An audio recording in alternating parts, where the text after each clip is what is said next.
नमस्कार साथियों, बहुत बहुत स्वागत और अभिनंदन है आप लोगों का इस हिंदी पथ चैनल पे।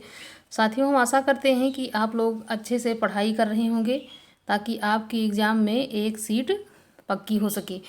साथियों, यहाँ पे हम पहला प्रश्न लेते हैं कि दिग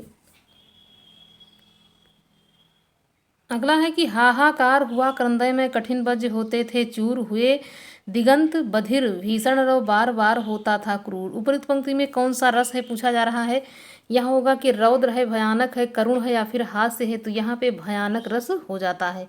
अगला है कि सही शब्द चुन करके रिक्त स्थान की पूर्ति यहाँ पे करना है कि शब्दालंकार के कितने भेद होते हैं। तो यहाँ पे हो जाएगा कि रूपक है कि श्लेष है कि उत्प्रेक्षा है कि या फिर भ्रांतिमान है, कौन सा यहाँ पे है। तो यहाँ पे हो जाता है कि जो अनुप्रास है, यमक है और उसके साथ में क्या आएगा, यहाँ पे श्लेष हो जाएगा। इसके 3 भेद होते हैं, शब्दा के भी 3 भेद होते हैं और अर्था के भी यहाँ पे 3 भेद होते हैं।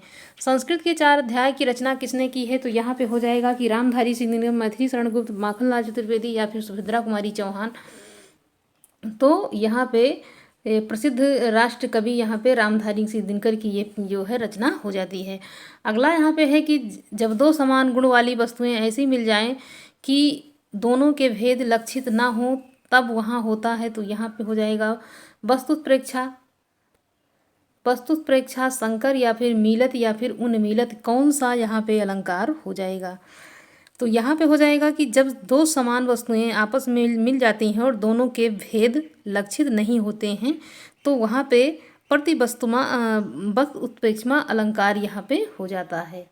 ये यहाँ पे पहला आंसर यहाँ पे सही हो जाएगा। अगला है कि निम्नलिखित पंक्तियों में कौन सा शब्द है कि सुन केवट के बैन प्रेम लपेटे अटपटे विहसे करुणा चिते जानकी लखन तन। यहाँ पे हो जाएगा कि वरवय है कि सोरठा है कि दोहा है कि यहाँ पे चौपाई है, कौन सा यहाँ पे हो जाएगा। तो यहाँ पे जो आंसर सही हो जाता है कि ये जो पंक्ति दी हुई है इसमें सोरठा छंद हो जाता है, कौन सा, सोरठा। सोरठा की बात की जाती है तो ये पंक्ति जो होती है इसके प्रथम व तृतीय चरण में 11-11, द्वितीय तथा चतुर्थ चरण में 13-13 मात्राएं होती हैं और यह जो है 24 मात्राओं का विषम मात्रिक छंद होता है। यह दोहे का उल्टा होता है। दोहे में क्या होता है, 11 और 13 होता है, जबकि इसमें 11 और 13 होता है। अगला है कि दोहा, चौपाई, सवैया, सोरठा आदि की प्रथमावली के अंत में निम्न में से कौन सा विराम चिन्ह होता है। तो यहाँ पे कौन सा आंसर होगा, यहाँ पे होगा अल्प विराम, अर्ध विराम, पूर्ण विराम या फिर विस्मयादि बोधक, कौन सा हो जाता है। तो देखा जाता है कि दोहा, चौपाई, सवैया, सोरठा आदि की प्रथमावली चरण के अंत की बात होती है तो वहाँ पे अल्प विराम होता है, कौन सा होता है, अल्प विराम। जो ऐसे ही जो है रहता है ऐसे ही ये अल्प विराम उसमें होता है। अगला है कि जैसे यहाँ पे ये दिया हुआ है, आप इसको देख के जान जाते हैं। विद्याधन उधम बिना कहो जू पाओ कौन, बिना डुलाए ना मिले जो पंखा को पवन। तो यहाँ पे ये पंक्ति दी हुई है और इसमें पूछा जा रहा है कि कौन सी उपर्युक्त में कौन सा छंद है, दोहा है, चौपाई है, सोरठा है या फिर रोला है। तो यहाँ पे कौन सा हो जाता है, यहाँ पे हो जाएगा कि विद्या धन उधम बिना कहो जो पावे कौन, बिना डुलाए ना मिले जो पंखा को पवन। तो इस पंक्ति में दोहा है। दोहा भी एक अर्ध, जो सोरठा का उल्टा कहा जाए तो यहाँ पे सही रहेगा। तो दोहा जो है अर्ध सम्मात्रिक छंद है। यह 2 पंक्तियों का होता है। इसमें 4 चरण माने जाते हैं। इसके प्रथम तथा तृतीय चरण में 13-13 तथा द्वितीय और चतुर्थ चरण में 11-11 मात्राएं होती हैं। एक गुरु और एक लघु मात्रा का होना आवश्यक होता है, अर्थात अंत में लघु रहता है। जैसे चौपाई में हमेशा लास्ट में दीर्घ रहता है, गुरु रहता है, वैसे इसमें हमेशा पीछे लघु रहता है। निम्नलिखित पंक्ति में छंद का यहाँ पे चयन कीजिए। नील सरोरु श्याम तरुण अरुण बारिज नयन करहु सुमम उर्धाम सदा क्षीर सागर सैन। यहाँ पे हो जाएगा कि ये यहाँ पे दोहा है कि चौपाई है कि सोरठा है या फिर रोला है।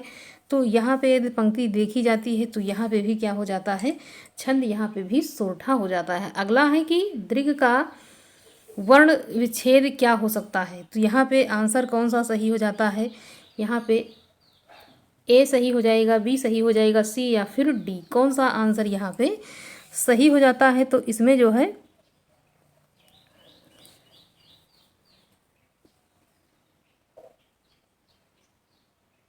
सी आंसर यहाँ पे सही हो जाता है। सी नहीं, ए सही हो जाता है। अगला यहाँ पे है कि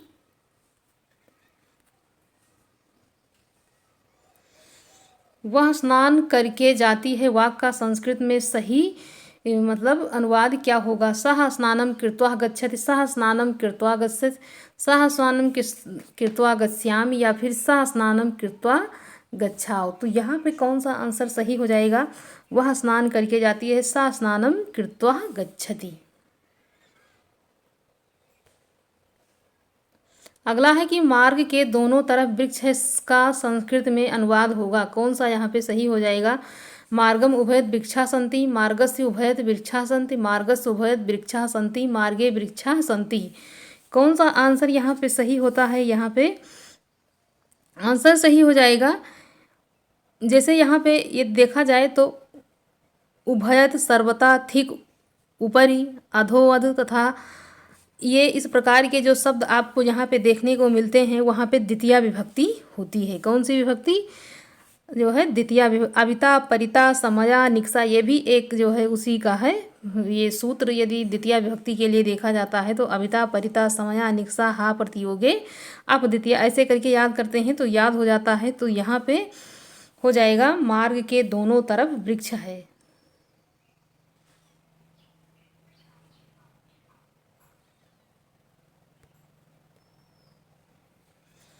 निम्नलिखित पंक्तियों में किस रस का निरूपण यहाँ पे किया गया है? तो एक और अजगरहि लखी, एक और मृगराय बिकल बटोही, बीच में पर्यो मूर्छा खाए। यहाँ पे हो जाएगा कि भयानक है, कि अद्भुत है, कि हास्य है, या फिर विभत्स है। कौन सा रस है ये यहाँ पे पूछा जा रहा है।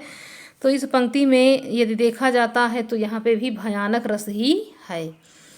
अगला यहाँ पे है कि भाषा बोली ना जानो जिनके कुल के दास, यह कथन किस कवि का है? तो यहाँ पे हो जाएगा कि तुलसीदास हैं, केशवदास, विद्यापति जायसी। कौन है यहाँ पे इस पंक्ति के? तो यहाँ पे आंसर सही हो जाता है कि यहाँ पे पूरी पंक्ति ये देखा जाता है तो भाषा बोली ना जाने जिनके कुल के दास, तीन भाषा कविता करी जड़मति केशवदास। तो ये कथन जो होता है ये हो जाएगा केशवदास की पंक्ति।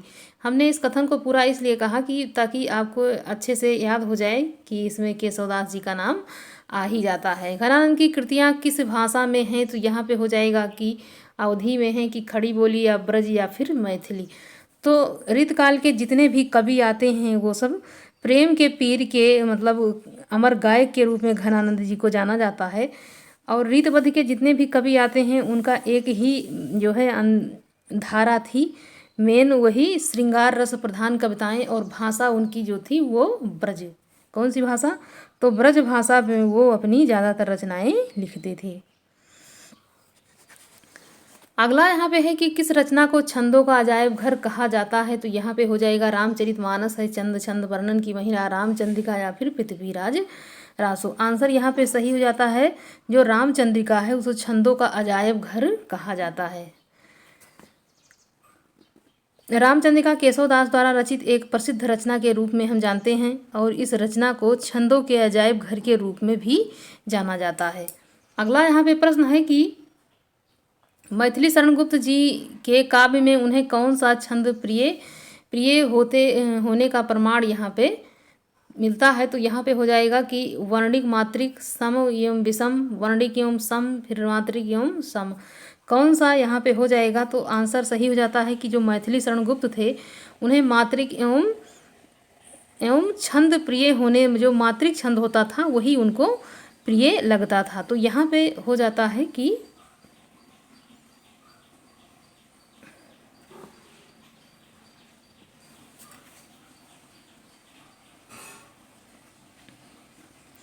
अगला है कि भारतेंद्र ने अधिकतर किस भाषा में काव्य की रचना की है? तो हो जाएगा कि संस्कृत में, कि ब्रज में, कि हिंदी भाषा में, पाली में, किसमें भारतेंद्र ने अधिकतर किस भाषा में काव्य रचना की है? तो इन्होंने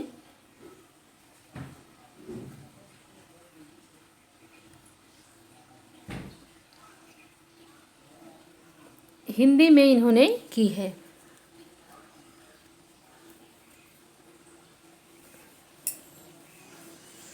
हिंदी में नहीं, इन्होंने ब्रज भाषा में अधिकतर अपनी जो कविताएं लिखी हैं, ज़्यादातर कविताएं उसमें लिखी, लेकिन खड़ी बोली में भी इन्होंने कुछ जो है अपनी रचनाएं की हैं।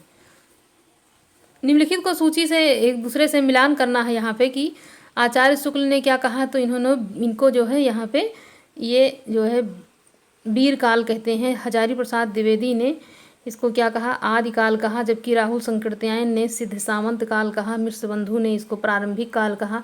यदि गणपत चंद्र गुप्त की बात की जाती है तो इसको उन्होंने आरंभिक काल भी कहा था। अगला यहाँ पे प्रश्न है कि आचार्य रामचंद्र शुक्ल ने प्रथम उत्थान काल का समय कब से कब तक निर्धारित किया है। तो यहाँ पे जो आंसर सही हो जाता है कि उन्होंने कब से कब तक निर्धारित, तो 1868 से 1893 तक उन्होंने प्रथम उत्थान काल यहाँ पे माना है। अगला यहाँ पे है कि तुलसीदास में निम्नलिखित में से कौन सी मैथिली शरण गुप्त की रचना नहीं है। तो यहाँ पे हो जाएगा कि उनकी रचना कौन नहीं है। तो मेघनाद वध है, अर्चन विसर्जन, या फिर कादम्बरी, या फिर पदीक्षणा। इसमें से कौन सी रचना उनकी नहीं है। तो यदि देखा जाता है तो मैथिली शरण गुप्त का जो है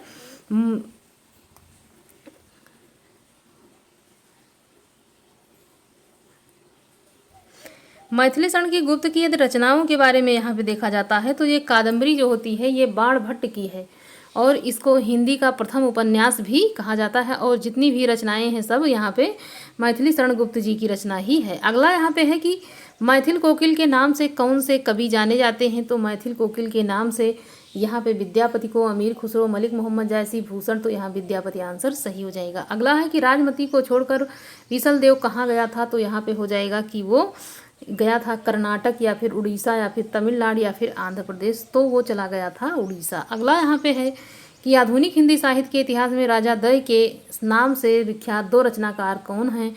तो यहाँ पे हो जाएगा राजा शिव प्रसाद सितारे हिंद और राजा लक्ष्मण सिंह, या फिर राजा शिव प्रसाद हिंद, या फिर राजा राधिका रमण, या फिर लक्ष्मण सिंह, या फिर, तो आंसर यहाँ पे कुल मिला के यहाँ पे सी आंसर सही हो जाता है। सी यहाँ पे सही हो जाता है। निम्नलिखित में से किस विकल्प में अस्थाई भाव दिए गए हैं। यहाँ पे हो जाएगा कि ए है, बी है, सी है, या फिर डी है। तो यहाँ पे हो जाएगा कि श्रृंगार, वीर, अद्भुत, शांति, यहाँ पे ही अस्थाई भाव दिया हुआ है।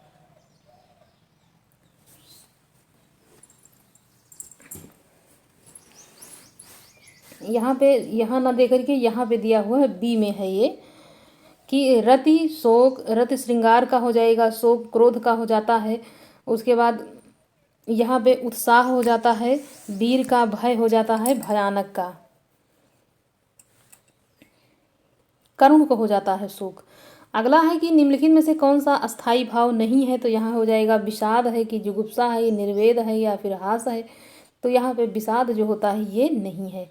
अगला यहाँ पे है वीर रस का अस्थाई भाव क्या होगा। तो यहाँ पे शोक हो जाएगा, यहाँ पे शोक हो जाता है, या भय हो जाता है, या उत्साह, या फिर निर्वेद। तो वीर जो होता है इसका अस्थाई भाव उत्साह होता है। अगला प्रश्न है कि राम दशरथ के पुत्र थे का संस्कृत में मूल क्या होगा। तो यहाँ पे जो आंसर सही हो जाता है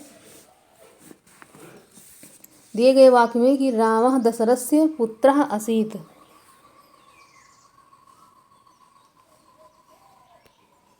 रामः दशरथस्य पुत्रः आसीत्।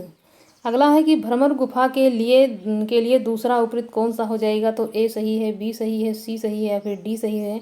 यहाँ पे आंसर हो जाएगा ब्रह्मरंध्र। आंसर यहाँ पे सही हो जाता है। अगला यहाँ पे है श्री वल्लभाचार्य ने जिस कृष्ण भक्त को प्रतिष्ठित किया उसका दार्शनिक आधार क्या है। आंसर हो जाएगा कि ए सही है, कि बी सही है, कि सी सही है, या फिर डी सही है। तो जो जो श्री वल्लभाचार्य जी थे वो कृष्ण भक्ति को प्रतिष्ठित किया, उनका दार्शनिक आधार देखा जाता है तो उनका हो जाता है कौन सा, शुद्धाद्वैत।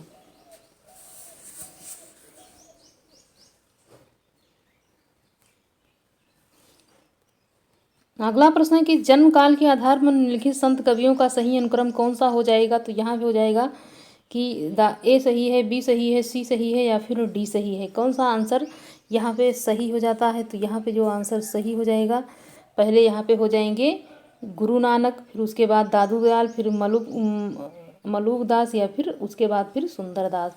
अगला यहाँ पे है कि शकुंतला नाटक का खड़ी बोली गद्य में अनुवाद किया किसने किया? राजा लक्ष्मण सिंह, राजा शिव प्रसाद सितारे हिंद, राजा लक्ष्मण सिंह, भारतेंद्र हरिश्चंद्र या फिर गिरधर। तो शकुंतला नाटक का खड़ी बोली में अनुवाद जो किया था वो यहाँ पे राजा लक्ष्मण सिंह ने किया था। अगला है कि नहुस नाटक के लेखक बाबू गिरधर दास का भारतेंद्र से क्या संबंध था? यहाँ हो जाएगा कि पिता का था, कि दादा का था, कि परदादा या फिर भाई। तो यहाँ पे पिता का संबंध था उनका। अगला है कि निम्नलिखित में से कौन सा नाटक प्रसाद का नहीं है? तो यहाँ पे हो जाएगा कि जन्मेजय का नागयज्ञ, स्कंदगुप्त, ध्रुव स्वामिनी, सिंदूर की होली। तो यहाँ पे ध्रुव सिंदूर की होली यहाँ पे लक्ष्मी नारायण लाल का नाटक हो जाता है। बाकी सब यहाँ पे नाटक जो है ये जयशंकर प्रसाद का है। अगला है निम्नलिखित में से कौन सा नाटक भारतेंद्र जी का नहीं है? तो यहाँ पे हो जाएगा भारत दुर्दशा है, नील देवी है, प्रेम योगिनी है या फिर रणधीर प्रेम मोहिनी है। कौन सा आंसर यहाँ पे हो जाता है सही? तो रणधीर प्रेम मोहिनी भारतेंद्र जी का नाटक नहीं है, ये बद्री नारायण चौधरी प्रेमचंद जी का। अगला है कि संचार माध्यमों का प्रमुख प्रयोजन क्या है? यहाँ पे हो जाता है कि सूचना को जन सामान तक पहुँचाना, सूचना के विशिष्ट वर्ग तक पहुँचाना, सूचना को पढ़े लिखे लोगों तक पहुँचाना, सूचना को केवल साहित्य प्रेमियों तक पहुँचाना। तो सूचना को जन सामान्य तक पहुँचाना यही तो प्रयोजन होना चाहिए। आंसर यहाँ पे सही हो जाता है कि जन सामान्य तक, मतलब बड़े से ले छोटी तक जब बातें अपनी पहुँचती हैं तो वही जन सामान्य या फिर संचार माध्यम का जो प्रमुख प्रयोजन होता है वही वहाँ पे सार्थक होता है। अगला यहाँ पे है कि दृश्य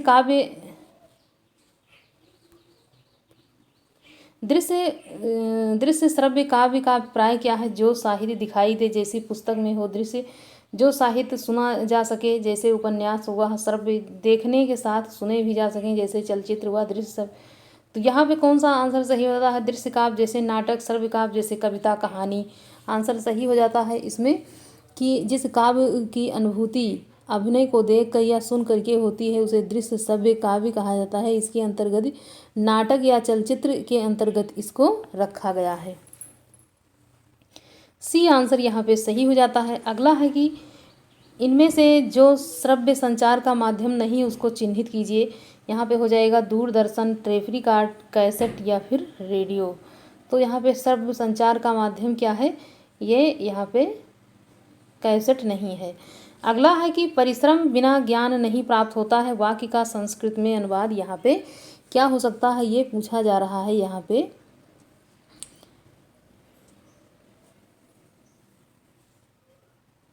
आंसर यहाँ हो जाएगा कि ए सही है, बी सही है, सी सही है या फिर डी सही है। तो यहाँ पे बी आंसर सही हो जाए, परिश्रमेण बिना ज्ञानम ना प्राप्यते। तो यहाँ पे आंसर बी सही हो जाता है। अगला यहाँ पे प्रश्न है किस वाक्य में कर्म कारक नहीं है? तो यहाँ पे हो जाएगा कि ए सही है, बी सही है, सी सही है या फिर डी सही है। कौन सा आंसर सही हो जाता है इसमें? तो इसमें सही हो जाता है बालक रोते रोते सो गया। तो यहाँ पे हो जाएगा ए आंसर यहाँ पे सही हो जाएगा। निम्नलिखित में से कौन सा शब्द तत्सम है? यहाँ पे हो जाएगा सोला है, कि शोभन है, सोता है, सोना है। कौन सा यहाँ पे तद्भव शब्द यहाँ पे हो जाता है? आंसर सही हो जाता है इसमें कि जो शोभन है, मतलब सोहन को यदि देखा जाता है तो वो वहाँ पे जब तलब्बी सा आ गया है, ये यहाँ पे हो जाएगा शोभन। और इसी को जब संस्कृत में ये तत्सम में बोलते हैं तो शोभन हो जाता है। अगला है निम्नलिखित में से कौन सा शब्द तद्भव है? तो यहाँ पे हो जाएगा कि पक्ष है, कि पक्षी है, कि पतन है, कि पत्ता है। तो कौन सा यहाँ पे? तो यहाँ पे पतन हो जाता है सही आंसर। कौन सा सही होता है?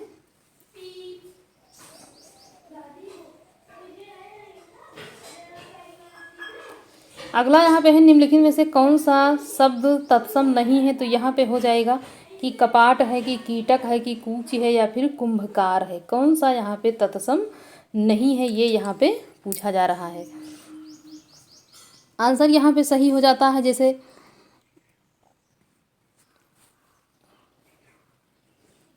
यहाँ पे कपाट दिख रहा है तो कपाट का यदि देखा जाए तो किवाड़ हो जाता है, कीटक का देखा जाए तो यहाँ पे कीड़ा हो जाता है, कुंभकार का देखा जाए तो कुम्हार हो जाता है। तो यहाँ पे क्या हो जाएगा कि जैसे यहाँ पे निम्नलिखित में से कौन सा शब्द तत्सम नहीं है? तो यहाँ पे क्या सही हो जाता है यहाँ पे? कूची हो जाएगा। अगला यहाँ पे है कि कुछ गढ़ फोड़ा और ससुर वैद्य, कहावत का अर्थ क्या है? तो दोनों में दोष, मरीज वैद्य में संपर्क, दोनों का त्याग, धर्म संकट की स्थिति। तो यहाँ पे कौन सा आंसर सही हो जाता है? यहाँ पे हो जाएगा कि यहाँ पे धर्म संकट की स्थिति जो होती है वो तो बनना। अगला यहाँ पे है कि हींग लगे न फिटकरी, रंग आए चोखा। लोकोक्ति अर्थ होगा तो बहुत खर्च खराबा, कार्य बिना खर्च अच्छा कार्य, खर्च कम कार्य अच्छा, या फिर ना कार्य ना खर्च। कौन सा आंसर यहाँ पे सही हो जाता है? यहाँ हो जाएगा कि बिना खर्च के ही अच्छा कार्य हो जाए, तो उसको कहते हैं हींग लगे न फिटकरी, रंग आए चोखा। शोक करना के लिए मुहावरा है सिर भारी होना, सिर भारी होना, सिर चढ़ना या सिर पीटना, या फिर सिर पे सवार होना। आंसर यहाँ पे कौन सा सही हो जाता है? यहाँ पे हो जाएगा शोक करना। क्या हो जाएगा? शोक करना का मतलब होता है यहाँ पे सिर भारी होना।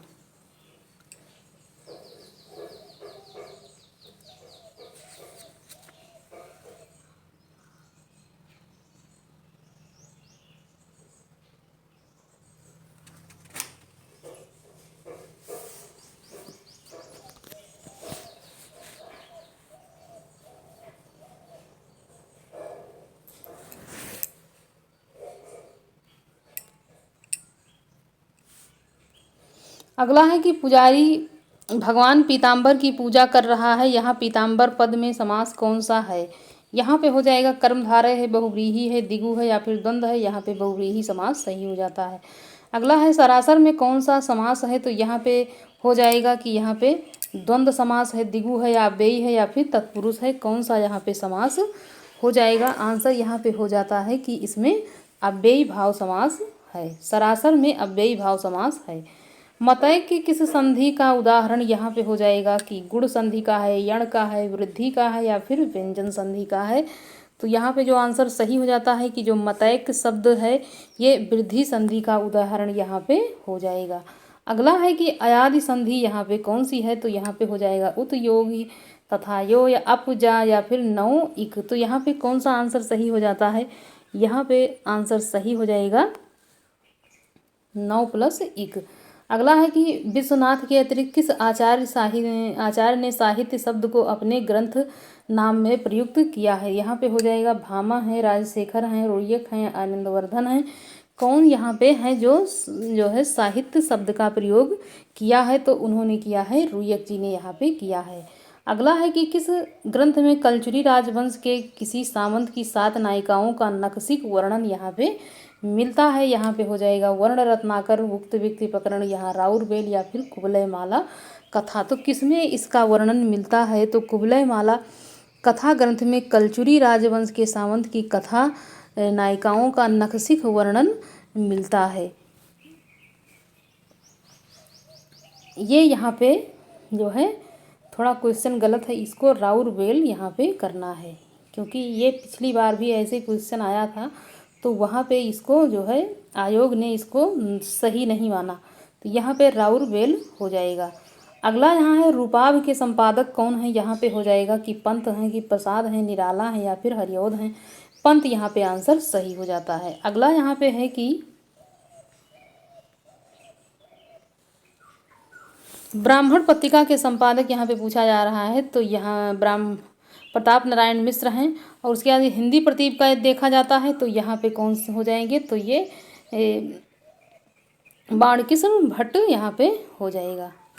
अगला है निम्नलिखित में से किस छंद में प्रथम व अंतिम शब्द समान होता है? यहाँ पे हो जाएगा छप्पय में, कुंडलिया में, इंद्रवज्जा में, उपजाति में। कुंडलिया में एक ही शब्द एक तो प्रथम होता है और लास्ट का भी वही शब्द रहता है।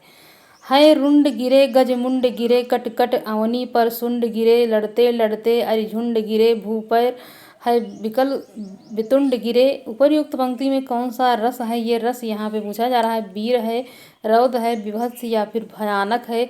कौन सा रस है? तो यहाँ पे वीर रस जो है कौन सा रस है? यहाँ पे वीर रस हो जाता है।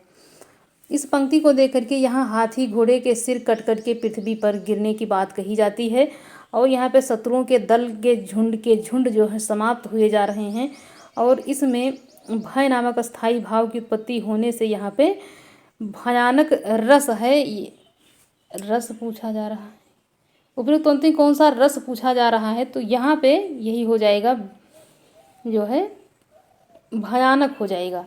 लेकिन यदि मतलब जो जैसे ओजपूर्ण बात कही गई है ना यहाँ पे, अगला यहाँ पे है कि पा फा बा भा व्यंजन होते हैं, कैसे होते हैं, तो यहाँ पे दंत हो जाते हैं, ओष्ठ हो जाते हैं, तालव्य हो जाते हैं या फिर कंठ हो जाते हैं।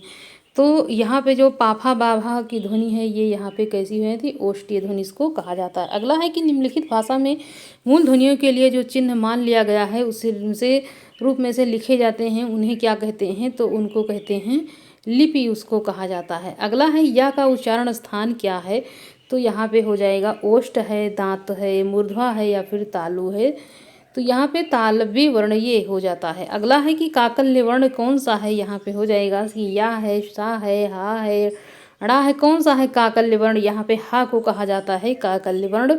हंस पत्रिका के संपादक एवं संपादक थे, यहाँ पे हंस पत्रिका का संपादक की बात आई है, यहाँ पे प्रेमचंद हो जाएंगे, निराला हो जाएंगे, धर्मवीर भारती या फिर अज्ञे, तो यहाँ पे प्रेमचंद जी हो जाते हैं हंस पत्रिका के समय। लहंदा किस स्थान की भाषा है, यहाँ पे होता है कि पूर्वी पंजाब, पश्चिमी पंजाब, बांग्लादेश या फिर कोंकण, किस जो है क्षेत्र में ये किस स्थान पे इसका प्रयोग किया जाता है, तो लहंदा पंजाबी भाषा की है और यदि उसमें देखा जाता है तो ये पश्चिमी पंजाबी के अंतर्गत आती है। सूरदास के काव्य किस भाषा में हैं, तो उनके काव्य जो हैं वो मैथिल में हैं कि अवधी में है, बुंदेली में या फिर ब्रज में।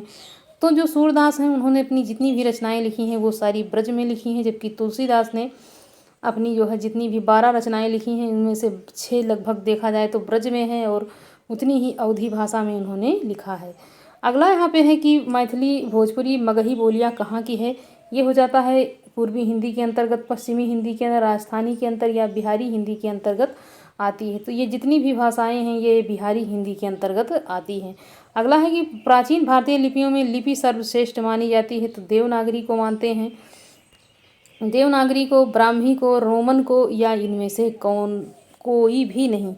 तो जो प्राचीन लिपियों की बात जब आती है तो सर्वश्रेष्ठ लिपि जो होती है वो ब्राह्मण लिपि हो जाती है और सर्वश्रेष्ठ लिपि ब्राह्मण लिपि के अंतर्गत ही जितनी भी लिपियां आती हैं वो उसी में समाहित हैं।